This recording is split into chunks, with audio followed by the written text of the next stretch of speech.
बिहार विधानसभा चुनाव में इस बार जो हुआ वो महागठबंधन ने सपने में भी नहीं सोचा होगा, बल्कि आरजेडी को भी इन परिणामों को देखकर कहीं न कहीं सदमा जरूर लगा होगा। लेकिन माना यही जा रहा है कि आरजेडी के बागियों से भी उसे काफी बड़ा नुकसान हुआ है।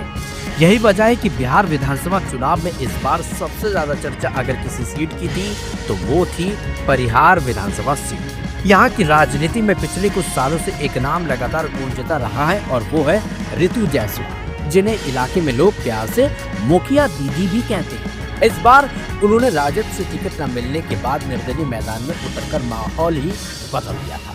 रितु जायसवाल 2020 में राजद की उम्मीदवार थी और बेहद करीबी मुकाबले में सिर्फ 1569 वोटों से चुनाव हारी थी। तब उन्हें समर्थन देने वाले लोगों का मानना था कि इस बार टिकट देकर राजद उनकी मेहनत का फायदा उठाएगी। लेकिन टिकट नहीं मिला तो रितु जायसवाल ने पार्टी से बगावत कर निर्दलीय चुनाव लड़ने का फैसला किया। यहीं से परिहार की राजनीति में राह भी उनकी अलग हो गई थी और राजद का पूरा सोशल समीकरण बिगड़ता चला गया। दरअसल इस बार परिहार सीट पर मुकाबला 3 तरफा रहा है, लेकिन अंत में जीत बीजेपी की हुई है। बिहार की गायत्री देवी को 82,644 वोट मिले, जबकि दूसरे नंबर पर रही रितु जायसवाल, जिन्हें मिले 65,455 वोट। वहीं तीसरे स्थान पर रही आरजेडी की स्मिता गुप्ता, जिन्हें मिले 48,534 वोट। इन परिणामों से साफ हो गया कि रितु जायसवाल ने निर्दलीय होने के बावजूद 65,000 से ज्यादा वोट बटोरकर पूरे चुनाव को दिलचस्प बना दिया।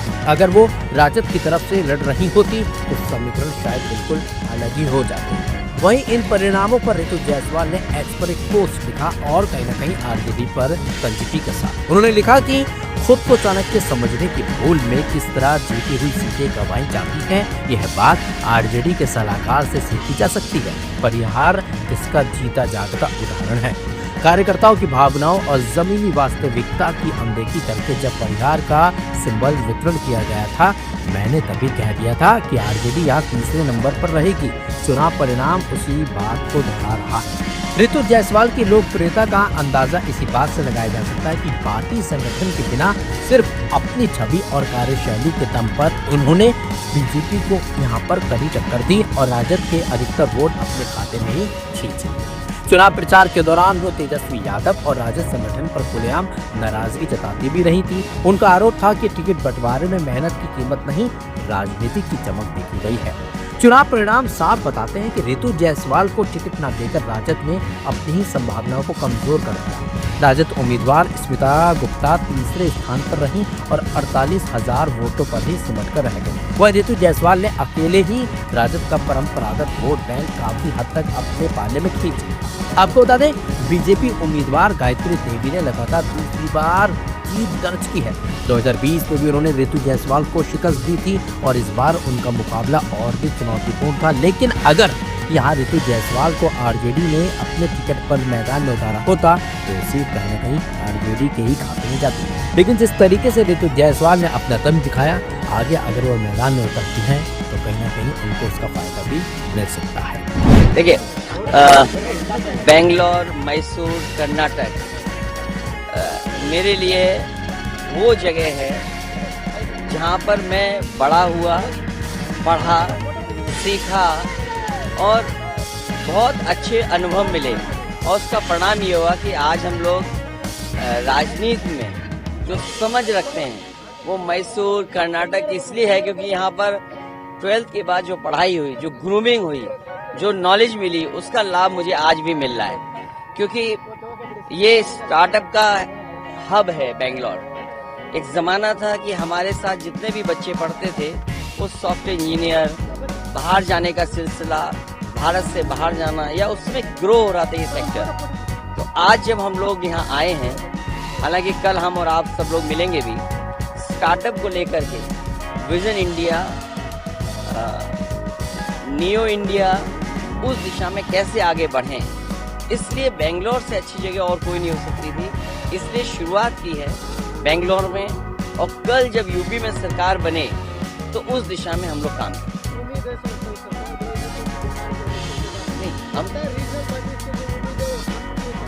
नहीं, देखिए,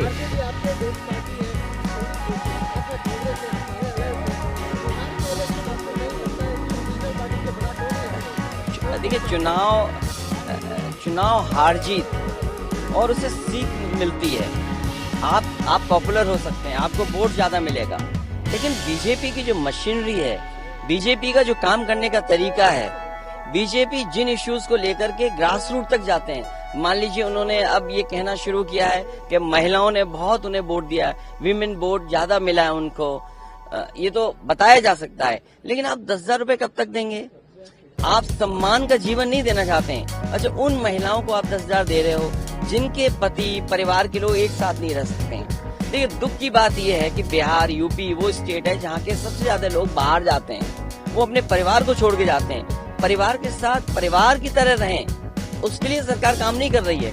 बस 10,000 रुपए दे करके वोट ले लिया, बाद में जैसे और स्टेटों में इन्होंने किया है कि नंबर्स कम कर देना है, बाद में नियम बना देंगे, रूल्स बना देंगे, बाद में पता लगा कि उतनी हमारी माता बहनों को मदद नहीं मिल रही। सेम महाराष्ट्र में और किसी स्टेट में इसी तरह का काम होता है।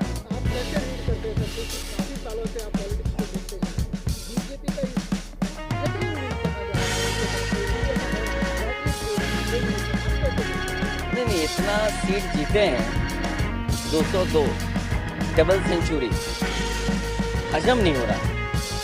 आई am not able to understand कि भाई ये रिजल्ट कैसे, अगर 202 आ सकते हैं तो जिस स्टेट में ज्यादा सीटें हैं, तो अगर 70% 80% सीटें कोई पॉलिटिकल पार्टी जीत सकती है, तो दूसरी पॉलिटिकल पार्टी भी 90% लोगों के साथ काम करके, 90% लोगों के साथ काम करके मैं समझता हूँ उनसे बेहतर परफॉर्म कर सकते हैं। क्योंकि अगर ये बेंचमार्क है तो इस बेंचमार्क को तो क्रॉस करना ही करना है हमें। यूपी में हम लोगों ने हार से ही सीखा है और हार से ही सीखने का मौका मिलता है। जब आप बिल्कुल नीचे पहुंच जाते हैं तब आपको लगता है कि वो ऊंचाई पर कैसे पहुंचे हैं। हम हारे थे, मुझे याद है हमें 5 सीट मिली थी, मैं सरकार नहीं बना पाया, और उसके बाद डबल इंजन, उन दोनों डबल इंजनों को हमने हराया और ऐसी ऐसी सीटें वो हारे हैं, अभी भी शायद वो कल्पना नहीं कर सकते। अभी बिहार की जीत यूपी की जीत को बराबरी नहीं कर सकता। यूपी की जीत अलग जीत है, बिहार की जीत अलग जीत है। आप बिहार जीत सकते हैं, लेकिन यूपी की जो हार हुई है उसको अभी हार में जीत में बदलने में समय है। उसके लिए हम लोग तैयार हैं। आज जब हम और आप मिल रहे हैं, हो सकता है कि अगर 11 जनवरी 2027, अगर 11 जनवरी 2027 को डिक्लेयर होता है इलेक्शन, तो आज हमारे पास 423-424 दिन है और यूपी में 403 असेंबली है, तो हमारे पास 20 ही दिन तो स्पेयर में है, तो 20 ही दिन स्पेयर में, बाकी तो हमें काम करना है। आगे की न्यूज के लिए वीडियो को लाइक कीजिए और चैनल को सब्सक्राइब कीजिए।